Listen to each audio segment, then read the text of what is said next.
Jai Hind students in class 7th science. Today we shall study the process of transfer of heat in liquid means convection. Students कल हम लोगों ने solid में heat कैसे transfer होता है conduction process से इसको डिटेल में स्टडी किया। अब हम लोग स्टडी करेंगे लिक्विड में हीट कैसे ट्रांसफ़र होता है जिसको कहते हैं कन्वेक्शन। तो students transfer of heat in liquids and gases take place through convection. तो जितने भी लिक्विड या फिर गैस हैं जो जिनको हम लोग फ्लूइड कहते हैं, जो भी लिक्विड और गैस होते हैं उनको फ्लूइड कहते हैं। तो जितने भी लिक्विड और गैसेस हैं उनमें हीट कन्वेक्शन प्रोसेस से फ्लो होता है। In this process of heat transfer heated molecules of a liquid themselves move from hotter region to colder region. Convection process में जब किसी लिक्विड या गैस के एक एंड को हम लोग गर्म कर देते हैं तो यहाँ से जो मॉलिक्यूल्स एनर्जी हीट एनर्जी को ऑब्जर्व करते हैं वो उस प्लेस से ठंडे प्लेस की तरफ चले जाते हैं अपने आप। जैसे वाटर को हम लोग बॉयल करने के लिए नीचे आग लगा देते हैं तो नीचे के मॉलिक्यूल जो गर्म हो जाते हैं वो ऊपर चले जाते हैं और ऊपर के ठंडे मॉलिक्यूल नीचे आ जाते हैं। तो the density of substance decreases on heating. Heat करने से क्या होता है, सब्सटेंस एक्सपैंड होता है, वॉल्यूम बढ़ता है, इसीलिए उसका डेंसिटी कम होता है। व्हेन अ गैस और लिक्विड इज हीटेड, जब किसी गैस या लिक्विड को हम लोग हीट करते हैं, इट गेट्स वार्म, वो गर्म हो जाता है, एक्सपैंड्स, वो मतलब एक्सपैंड होता है, फैल जाता है और ऊपर उठने लगता है, और जिसकी वजह से हीट एनर्जी को वो ऊपर की तरफ लेते जाता है, टॉप की तरफ लेके जाता है। आफ्टर कूलिंग द लिक्विड और gas again becomes denser and comes down. तो जैसे ही हम लोग उसको लिक्विड को ठंडा करते हैं तो फिर से जो एक्सपैंड लिक्विड होता है वो फिर से अपने नॉर्मल सिचुएशन में आ जाता है और नीचे बैठ जाता है। तो the moving up and down create convention current. तो जो मॉलिक्यूल्स होते हैं जो कि ऊपर की तरफ मूव करते हैं वो एक कन्वेंशन करेंट फ्लो क्रिएट कर देते हैं। तो स्टूडेंट्स कन्वेक्शन प्रोसेस क्या होता है लगभग सभी लोगों को समझ में आ गया। इसमें किसी गैस के एक एंड को हम लोग गर्म करते हैं तो वो गर्म एयर जो है ठंडे रीजन की तरफ चला जाता है और ठंडे हवाएं जो होती हैं वो गर्म रीजन की तरफ आ जाती हैं जिससे पूरा इलाका गर्म हो जाता है। Now students formation of sea breeze and land breeze due to convection current. Convection current के थ्रू सी ब्रिज समुद्री हवाएं और लैंड ब्रिज यानी कि धरातल जो है उसके ऊपर की हवाएं कैसे बहती हैं।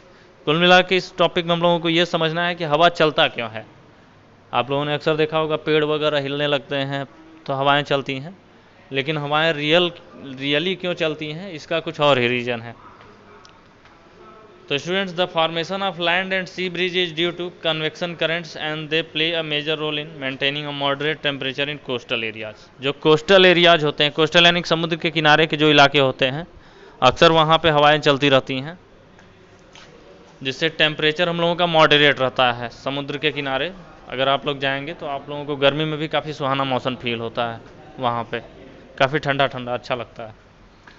तो ड्यूरिंग द डे, दिन के समय में, land of the coastal areas gets heated.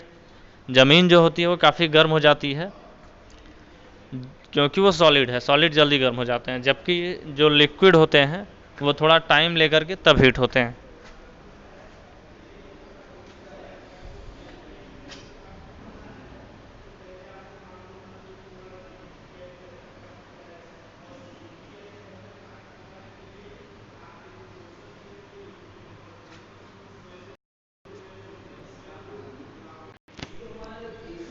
तो स्टूडेंट्स यहाँ पे हम लोग अभी देख रहे थे कि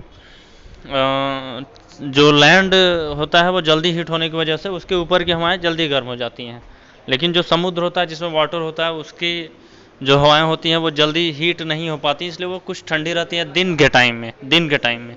तो इस वजह से दिन के टाइम में जो हवा होती है सी ब्रिज वो लैंड से, ज़मीन से समुद्र की तरफ बहता है, जैसा कि आप लोग डायग्राम में देख सकते हैं। तो जो गर्म हवाएं हैं वो लैंड से, ज़मीन से समुद्र की तरफ बह रही हैं, जबकि ठंडी हवाएं जो है समुद्र से ज़मीन की तरफ बहती रहती हैं। अब इसके बाद क्या होता है, तो अब जब रात का टाइम होता है, इन नाइट, रात के समय में क्या होता है कि ज़मीन जल्दा, जो हम लोगों का ज़मीन है, लैंड, वो ठंडा हो जाता है, कूल हो जाता है, बहुत ही जल्दी कूल हो जाता है, क्योंकि वो सॉलिड है। उसका जो टेम्परेचर है बहुत जल्दी डाउन हो जाता है, जबकि वाटर जो दिन भर में गर्म हुआ था वो जल्दी ठंडा नहीं हो पाता, क्योंकि वो लिक्विड है, उसमें कन्वेक्शन प्रोसेस से वो ठंडा होता है। तो इसीलिए जो लिक्विड है यानी समुद्र के पानी जो है वो जल्दी ठंडा नहीं हो पाते हैं।